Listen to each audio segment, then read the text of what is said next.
Dear doctor महबूब के साथ हम लोग नई वीडियो लेके आए हैं तलाक और लैदगी के साथ। नाज़रीन, जैसा कि आपने मेरे कैमरामैन की बात सुनी, तलाक और अलहदगी के मौजू के ऊपर आज हमारा सब्जेक्ट है, इसी पे हमारी वीडियो है। इंशाल्लाह इसके ऊपर को 2-4 एपिसोड हम करेंगे।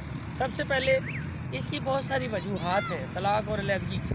हमारे मुआशरे में इसका बढ़ता हुआ रुझान, इसमें आए दिन रोज़ बरोज़ इजाफ़ा हो रहा है और ये इंतहाई फ़िक्र अंगेज़ मसला है।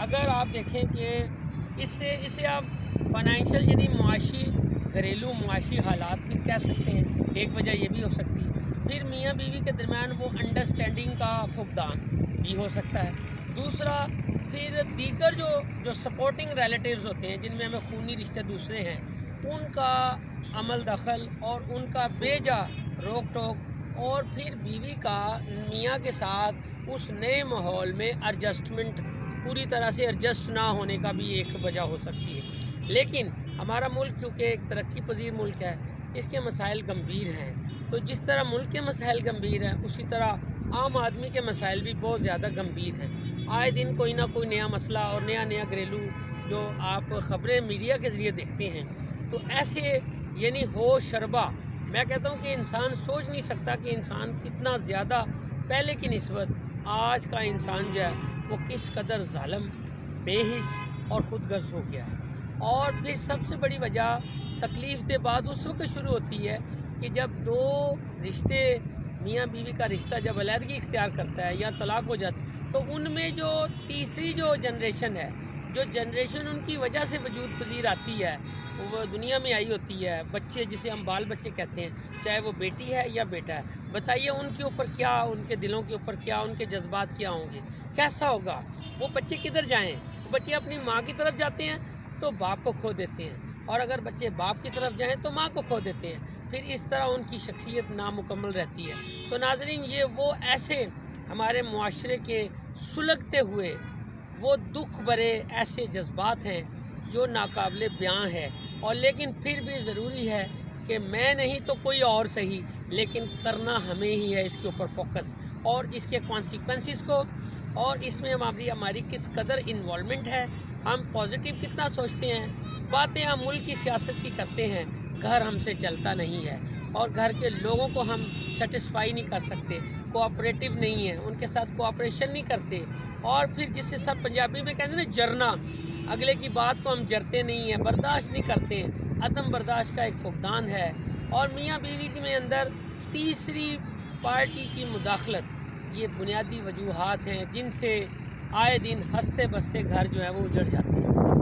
हमारा मुल्क इस्लामी मुल्क होने के बावजूद हम मगरब की तकलीद करते हैं, हम इंडिया की तकलीद करते हैं, हम दूसरे मुल्कों की दूसरी तहजीबों के अंदर अपनी तहजीब को झांकने की कोशिश करते हैं। तो नतीजा आपके सामने नाज़रीन, ये वो अवामिल हैं, ये वो ऐसे उनसर हैं या वजूहात हैं जिनकी बुनियाद पर हंसते बसते घर उजड़ जाते हैं। नाज़रीन, मियाँ बीवी अगर आप देखें कि ज़िंदगी का ये असलूब ज़माना आप देख लें कि शादी के वक्त जब बारात लेके लोग जाते हैं, पहले तो मैं थोड़ा सा बारात को डिफ़ाइन कर दूं कि पंजाबी जो कहते हैं जंज लेके जाना, तो ये जंजें जो थी ये पहले आज से कई सौ साल पहले इसका एक रुझान पड़ा था। पंजाब की सियासत, पंजाब की तहजीब किसके ऊपर मोहित है कि जंजें जो थी वो दूर दराज इलाकों से दूल्हा दुल्हन के घर शादी लेके जाता था, बारात लेके जाता था, तो उसको एक जंज की शक्ल दी जाती थी, एक बारातियों की शक्ल दी जाती थी, ताकि रास्ते में कोई नाखुशगवार वाक़या पेश ना आ जाए, कोई डाकू, कोई चोरी चकारी या दंगा फसाद ना हो जाए।